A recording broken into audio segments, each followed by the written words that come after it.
अस्सलाम वालेकुम। छोटी तहरीरें गहरे मायने के साथ देखने के लिए मेरे चैनल महरीन पोएट्री 555 पर खुश आमदीद। आइए चलते हैं आज की तहरीरों की तरफ। ज़िंदगी में हमेशा इन लोगों का चुनाव करें जिनको इज्जत देने पर वो खुद से बढ़कर आपको इज्जत दें। यही बेहतरीन लोगों की निशानी है।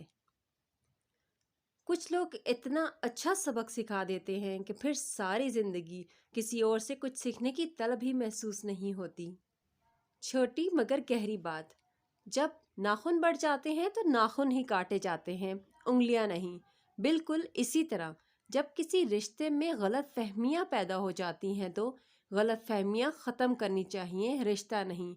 अक्सर लोग गलत फहमियाँ ख़त्म करने के बजाय रिश्तों को छोड़ देते हैं और फिर सालों साल उनकी मुलाकात नहीं होती, और जब मुलाकात भी होती है तो यकीनन उनमें से एक इस दुनिया में मौजूद ही नहीं होता।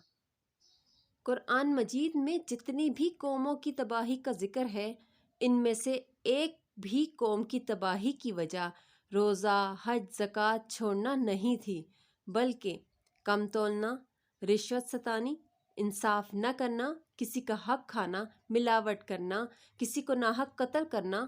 अगर सादा अल्फाज में कहूँ तो मामला हुकूकुल इबाद का था, क्योंकि अल्लाह ताला ने फरमाया है कि मैं हुकूकुल्लाह तो माफ़ कर दूंगा लेकिन हुकूकुल इबाद नहीं।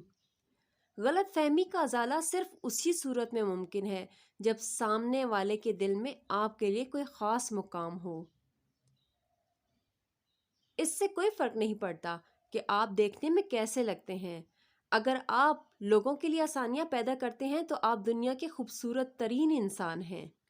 मुनाफिक दोस्त और साए में कोई फ़र्क नहीं होता, दोनों रोशनी में साथ तो होते हैं, लेकिन जब अंधेरा हो जाता है तो दोनों गायब हो जाते हैं। सच्चा दोस्त तो वही होता है ना जो हालात जैसे भी हों आपके बराबर खड़ा रहे, चाहे रोशनी हो या अंधेरा। किसी की अच्छाई का इतना भी फ़ायदा मत उठाओ कि वो बुरा बनने के लिए मजबूर हो जाए। बुरा हमेशा वो बनता है जो अच्छा बनकर टूट चुका हो। जिन घरों में औरतें खामोश और मर्द फैसले करते हैं, इन घरों में बरकतें राज करती हैं। आजकल के दौर में 4 रिश्तेदार एक साथ तभी चलते हैं जब पांचवा यकीनन कंधे पर होता है। ये हमारे माशरे की एक तल्ख हकीकत है। आप में से कितने लोग इस बात की तस्दीक करते हैं तो प्लीज़ कमेंट सेक्शन में ज़रूर बताइएगा। अपने घर के बुज़ुर्गों से तंग ना हुआ करें।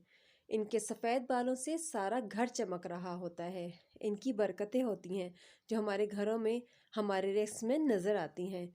अल्लाह से दुआ है कि अल्लाह हमारे वालिदैन को, हमारे बुज़ुर्गों को अपने हिफ्ज़-ओ-मान में रखे और अपने अलावा किसी का मोहताज ना बनाए। आमीन। और जाते जाते आपसे रिक्वेस्ट है कि प्लीज़ मेरी वीडियो को लाइक कीजिएगा और मेरे चैनल महरीन पोएट्री 555 को सब्सक्राइब ज़रूर कीजिएगा। अल्लाह हाफिज़।